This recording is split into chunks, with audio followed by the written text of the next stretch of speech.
দোস্ত, আজকে আমি মালদা রেলওয়ে স্টেশন গেছিলাম। মালদা রেলওয়ে স্টেশনে একজন পরিযায়ী শ্রমিককে ছাড়তে গেছিলাম। সেখানে গিয়ে আমি দেখতে পেলাম যে যারা জেনারেল টিকিট নিচ্ছে, টিকিটের যা বেস ভ্যালু তার থেকে 10 টাকা 20 টাকা করে বেশি নিচ্ছে।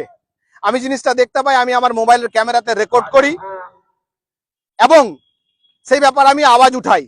ওখানে যত কেউ টিকিট নিয়েছিল আমি সবার টাকা কিন্তু ফেরত দেওয়াই।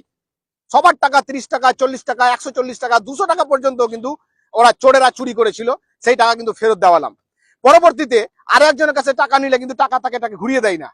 এবার আমি কি করি, একটা কমপ্লেন করি, লিখিত অভিযোগ রেলওয়ে পুলিশ ফোর্সকে আমি দিই।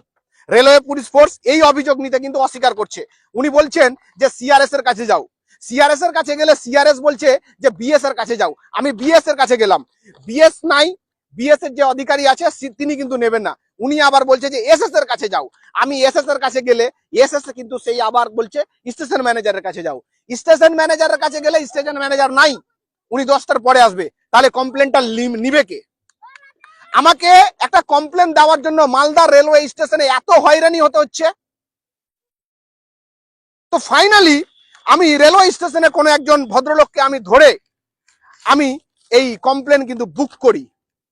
মালদা রেল স্টেশনের তরফ থেকে আমাকে এটা একটা রিসিভ কপি দেই।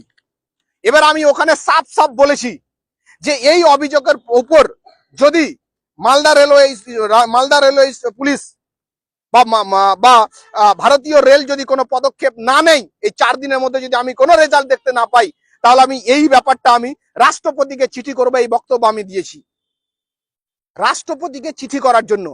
এই খবর এই যারা কাউন্টারে যে টাকাটা বেশি নিচ্ছে তাদের কাছে চলে যায়, আর তারা আমার এই নথি ছিনিয়ে নেওয়ার জন্য বা আমাকে ধরার জন্য যা চক্রান্ত করেছিল সেটা আমি আপনাদের বলছি। আমি এখন এটা কি যেন মহানন্দা পল্লীতে এসে আমি তেঁতুলতলা, আমি তেঁতুলতলাতে এসে ভিডিও বানাচ্ছি। কেন? আমি মালদা স্টেশনে কিন্তু এই ভিডিওটা বানাতে পারতাম। এমন পরিস্থিতি, ওখানে একজন মেয়ে আছে যে কাউন্টারে যে 4-5 জন টিকিট কাউন্টার মাস্টার ছিল, সব কর্নারে একজন মেয়ে বসে। সেই মেয়ে কিন্তু সব থেকে বড় গেম খেলেছে, আমার সাথে খেলছিল। উনি উনার পরিচিত লোকজনকে দিয়ে কিন্তু আমার সাথে কন্ট্যাক্ট করার চেষ্টা করছে।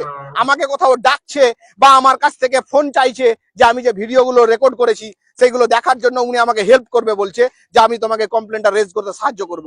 দেখাও দেখি, বা কি কমপ্লেন করেছো, বুক করেছো, সেই বুকটা দেখাও। আমাকে যেন তেন প্রকারে স্টেশন থেকে বাইরে নিয়ে আসার কিন্তু খুবই একটা তাদের চেষ্টা চলছিল, কিন্তু তারা সেই চেষ্টাতে কিন্তু সফল হতে পারেনি। যারা এই ভিডিও দেখছেন আমি তাদেরকে বলবো ভিডিও शेयर करें। मैं हिंदी में बोल रहा हूं, मालदा रेलवे स्टेशन में जो टिकट काउंटर मास्टर लोग है, हर एक पैसेंजर से 10 रुपया 20 रुपया ज्यादा ले रहे। मैंने ये देखा, आवाज उठाया, कुछ लोगों को पैसा वापस किया लेकिन बहुत किसी को नहीं दिया। मैंने ये चीज मैं लिखित एक कंप्लेन दे रहा था पुलिस स्टेशन को, रेलवे पुलिस स्टेशन को, उन्होंने डिनाई किया। मैंने सीआरएस को देने के लिए गया, सीआरएस भी मना किया।